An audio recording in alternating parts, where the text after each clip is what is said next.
Le sujet de ce soir, ça va être l'intelligence de la forme. Puis pour la première partie, ceux qui sont nouveaux, c'est toujours une période où j'écris en général, mais la deuxième partie, ça vous appartient dans le fond. C'est là que vous pouvez poser des questions. Toutes les questions sont pertinentes. Il ne faut jamais penser qu'il y a une question qui n'est pas pertinente. Une question, c'est une question. Puis déjà de là, d'avoir une question, c'est déjà beaucoup. OK? Donc, l'intelligence de la forme, qu'est-ce que c'est l'intelligence de la forme? Fait que je vais descendre l'information, puis vous allez voir, ça va aller assez vite. Des fois, ça ralentit, puis des fois, ça va plus vite, puis des fois, ça ralentit, puis des fois, ça va plus vite. Dépendant de qu'est-ce qu'ils veulent dire au niveau de l'intelligence de la forme. Bon, la première chose qu'ils veulent dire, c'est que c'est très difficile pour les gens de savoir qu'est-ce qui est intelligent et qu'est-ce qui ne l'est pas. Okay? Il y a beaucoup de gens en société qui vont dire « Ah, cette personne-là est intelligente. Cette personne-là est intelligente. » Est-ce que l'intelligence se mesure simplement sur un aspect? Puis bien souvent, les lois d'impression sont très fortes, puis vont permettre de dire « Ah, cette personne-là est intelligente parce qu'elle parle bien. » Je vous donne un exemple, Jean-Luc Mongrain. OK? Ça, c'est un exemple. Est-ce que c'est parce que cette personne-là parle bien que l'intelligence de la forme est respectée? Parce qu'eux autres, ils parlent de respect au niveau de l'intelligence. Ils ne parlent pas d'un savoir qui appartient à quelqu'un. Ils parlent de... Est-ce que l'intelligence que je véhicule est respectée? Dans le sens est-ce qu'elle est reconnue par les gens? Si elle n'est pas reconnue, indirectement, elle ne peut pas être respectée. Parce que l'intelligence appartient à tout le monde. Si les gens ne sont pas capables de rentrer dans la forme de l'intelligence, c'est bien souvent parce qu'ils n'ont pas assez d'ouverture. Ils sont trop égocentriques au niveau de leur personnalité. Définir une personnalité égocentrique, c'est de se réfléchir, de penser que moi, je suis intelligent. Ça, ce n'est pas l'intelligence de la forme.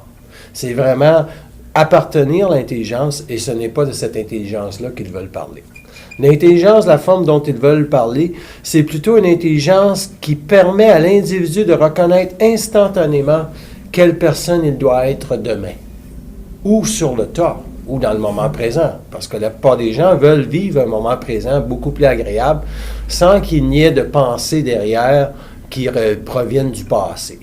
Est-ce que le passé fait partie de l'intelligence de la forme? Ils disent que le passé fait partie de la photosynthèse d'une surimpression d'une certaine intelligence sur la forme. Si on demande qu'est-ce que c'est une photosynthèse, ils disent que c'est une impression qui a été laissée. Un jour, vous avez dit quelque chose devant des gens, puis on a tous tapé des mains. Bravo, c'est intelligent. Il y a des gens qui peuvent faire 15 ans avec ça. Et de penser finalement que c'était eux autres qui étaient intelligents. Alors que ce n'était pas réel. C'était tout simplement de permettre à leur âme, leur expérience d'âme et à leur ego de véhiculer une certaine certitude, un certain confort pour pas qu'ils se soient détruits dans leur sensibilité avec les gens qu'ils rencontraient. Ça a servi tout simplement la nature égoïque de l'être. Puis ça, si vous allez en société aujourd'hui, en 2007, vous allez savoir que l'ego, c'est ce qui est le plus fort. Il y a très peu d'intelligence. C'est pour ça qu'ils disent que l'intelligence, la forme est très peu reconnue. Parce qu'ils disent, principalement, si vous êtes suffisamment sensible à ce qui se passe aujourd'hui en société, ils disent que, normalement, ça serait très difficile pour vous autres de trouver de la paix 24 heures sur 24 en société aujourd'hui.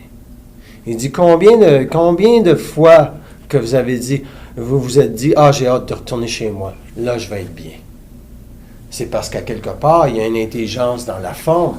Vous avez su mettre des couleurs à votre appartement, à votre maison. Vous avez su créer un état qui permet un repos. Ça, c'est l'intelligence de la forme, où tu peux te ressourcer. Ça, c'est ton milieu de ressourcement. Ils appellent ça, eux autres, ça peut être ton havre de paix, tu l'appelles comme tu veux, mais c'est là que tu peux te reposer. Donc, si tu peux te reposer, puis tu sais que c'est là que tu peux te reposer, c'est parfait, tu vas y aller Tu vas utiliser l'intelligence de la forme, ce qui veut dire que tu te sais suffisamment présent à toi-même pour aller chercher ce que tu as besoin. Mais le problème, c'est pas d'aller chez soi. C'est qu'on est obligé de travailler pour gagner sa vie. On est obligé d'aller à l'extérieur. On est obligé d'aller dans le monde pour gagner sa vie. On ne peut pas rester chez soi. Il n'y a pas personne qui peut rester chez soi en 2007. Donc, vous êtes obligé d'aller dans la société qui, elle, est absence d'intelligence. Pourquoi que la société est-elle absence d'intelligence? Parce que tout ce qui est beauté est détruit indirectement.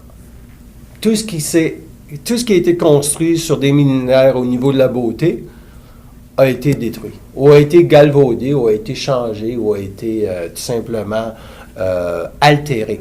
Par exemple, prenez la musique. C'est un exemple simple. On avait Mozart, on a eu Beethoven, on a eu certains classiques de jazz, et maintenant, on est pogné avec ce qu'on peut. OK? Il n'y a aucune personne derrière ça qui a de l'identité. Mais n'allez pas croire que ce n'est pas tous les gens qui n'ont pas une certaine intelligence de la forme. Vous prenez un gars comme Pabliaro au Québec. Vous pouvez sentir une intelligence dans la musique de cet individu-là. Donc, si l'individu est capable d'être à sa façon être intelligent dans la musique, cela ne veut pas dire par contre qu'il est totalement intelligent de la vie. Vous prenez un gars comme Charles Bois, qui a fait de la musique, qui a fait des grandes choses. Si les Français sont tombés sur le derrière quand il est allé en France, c'est parce que lui a décidé de casser sa guitare pour dire, arrêtez de jacasser, là, puis écoutez mes chansons. Ça a créé un choc aux Français, c'était une nouvelle musique, ça faisait complètement différent des grandes chansons de la France. On voulait passer de Brel à Charlebois. C'est difficile de passer de Brel à Charlebois. C'est un pont immense. Mais il y avait une intelligence dans cette forme-là. Charlebois a amené un nouveau courant qui n'était pas nécessairement une musique aussi douce que qu'est-ce que ces gens-là, les Français, ont écrit. C'était une musique peut-être un peu moins naïve, dans le sens qu'elle voulait parler d'une psychologie nouvelle, au lieu d'avoir la psychologie rose-bonbon des années 60. Hein? Okay? Donc, Charlebois arrivait avec une forme de liberté qui est un petit peu différente de ce que les chanteurs français avaient véhiculé ou quoi que ce soit. Ce n'était pas nécessairement violent, okay? Mais c'était quand même, avec les années, saupoudré un petit peu de drogue. Okay? Et la drogue a fait son chemin à travers le monde de la musique. Puis vous regardez les Rolling Stones, puis vous demandez à Mick Jagger s'il envoierait ses filles dans des écoles publiques à New York. Il va vous dire non, je les envoie dans des écoles privées. Et pourtant, il est un des grands vestiges de la drogue, un des grands courants. Ils ont chanté la drogue pendant des années, ils le font encore. Mais ils ne sont jamais allés dans l'intelligence de la forme. Dans le sens qu'ils ne sont jamais allés devant la télévision puis pour dire aux gens, on a fait de la musique qui a encouragé la drogue chez les jeunes et on condamne ça.